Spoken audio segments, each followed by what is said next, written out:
Finding the seller's true motivation. First, when you want to look for the true motivation is you always want to ask the question, what made you decide to sell the house at this time? And there's about 50 different ways you can ask this, but the whole idea is what is the driving force for you calling me and wanting to sell your home? Because traditionally, most people would want to sell with a realtor, and you often can even say that. Anytime there's the elephant in the room, I think one of the best negotiation or tactics to talk to people is to just be straightforward and honest. And I might say something along the lines of well, most people for a house like yours would call a realtor. What made you decide to call someone like me? So the reason we ask this is because they're going to really give us some insight into why they chose to work with us, what they like about us, what they dislike about a realtor. And as we understand that, then we can start to deeply understand how we can serve them and how we can create a win-win situation that's really favorable to both parties. That can't happen until we understand what their needs are. If we understand what those are, then we can create that perfect situation where they're willing to give us a discount because we make it more convenient. Now, the second thing is, who else besides myself have you spoke to about selling your house? And we might find that they called a realtor and didn't like what they said. The realtor told them they had to do a lot of work. We might find that they have other investors coming in the next day or two. That's also kind of a good scenario. We don't love competing against other investors. There's two ways to look at it. That other investors mean that it's going to be a little bit harder to get the deal. The second way to look at it, though, is that other investors means that they're serious. It's very rare that someone who's a tire kicker and very early in the sales process calls 3 or 4 people. When they call 3 or 4 people, they're doing that to ensure that they're going to get the result of selling their home. So I'm kind of excited when there's competition. On one hand, it's like a love-hate relationship. I hate that I'm going to have to go try to fight it out with everyone else. But the second hand, I love the fact that the seller clearly is in a position that they're going to sell and make a decision. So now my job is to figure out what it's going to take for me to be the winner.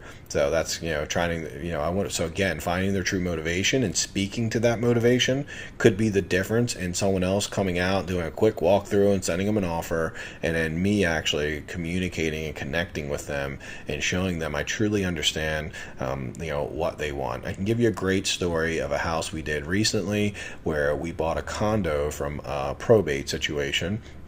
And one of the things I overheard him say is that he had a lot he had to do. He says, I got all this furniture and I need to get the goodwill in, and I got to figure out who can take it. I have someone who's going to give me an offer on it. I also got a car I need to get it running again and sell that, for the estate. And when I made him an offer, I said, hey, listen, in my offer, if you're okay with it, I'd like to buy the furniture off you, and I also like to buy the car from you.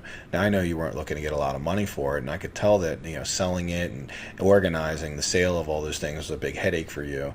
If you'd like, I can give you an offer that would include taking those off your hands and also giving you some money for them.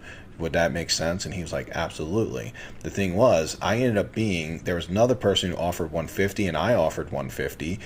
The reason he chose to go with me is because my 150 asked for the car and asked for the equipment, all this furniture in the house. And you would think that I actually made a lower offer because I was getting all that stuff. But for him, he loved the fact that I was going to take care of all that, because he's seen the car and all that not as $1,000 or a couple of $1,000. He's seen it as a big headache. And so he's very happy that I was going to take that big headache. And now today, I just sold that condo, matter of fact, and I still have to deal with the car and figure out what to do with it. So it kind of was a headache, but it was a headache that I was able to understand what he was willing to pay for. So having competition was about me figuring out what his true motivation was and what he really cared about. And he's a pretty busy guy, so he didn't want to deal with all the headaches of, trying to do the right thing for the estate. And my offer represented kind of a all-inclusive turnkey, I'll take care of everything for you. So understanding, what drives them is very important when you have competition, and that you actually have it is knowing that. And I did find out I had it, and that's why I added those things in. The next one is when you receive an offer, how will you make the decision? So again, the decision-making process is a big key for us understanding how to present them an offer that they can make a decision on. And often you will discover their true motivation when they talk about this. because they'll let you know that, like, okay, our true motivation is to sell this quickly because we have 30 days before this event happens, or maybe we're just really overwhelmed with it and we just want it to be out of our life so we can move on.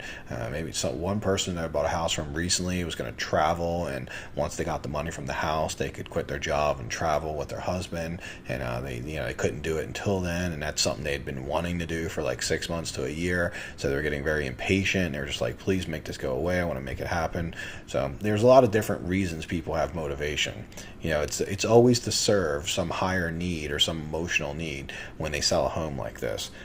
When it's in our best, when it's something that is a really truly motivated seller, they have a bigger reason to sell other than a financial transaction. So the next part of the motivation is to say, if our offer doesn't meet your financial needs, what's your plan B? We always ask this because I want to get a feel for how serious they are and how committed they are to selling the property. One thing we want to determine before we make an offer is that they are serious about selling the property and they are committed to doing that. If they're not, then it's something we might want to put together a different plan of how to talk and work with them. If they are committed, then we want to get with them as quickly as possible and help them solve that problem. So this is how we find the true motivation. There's many other ways to find this motivation. We'll talk about it in other slides. So just keep thinking in your mind, am I actually getting the true motivation? If we ask the question like, okay, what made you decide to sell? Then they say something that's very vague, then don't take that as a real answer. I might say, hey, what made you decide to sell your property this time? You might say, well, I'm tired. That's all. It's not really detailed enough. Say, oh, really? Tired? Tell me more about that. Like, we always want to dig and ask for clarification, because the thing is, if we just assume what they meant by that, it leaves a lot of room for us to be wrong and for us then to not really service them at the highest level, because now we're making an assumption that they want one thing when they really want something else. And that's not going to go over very well with them when we do that.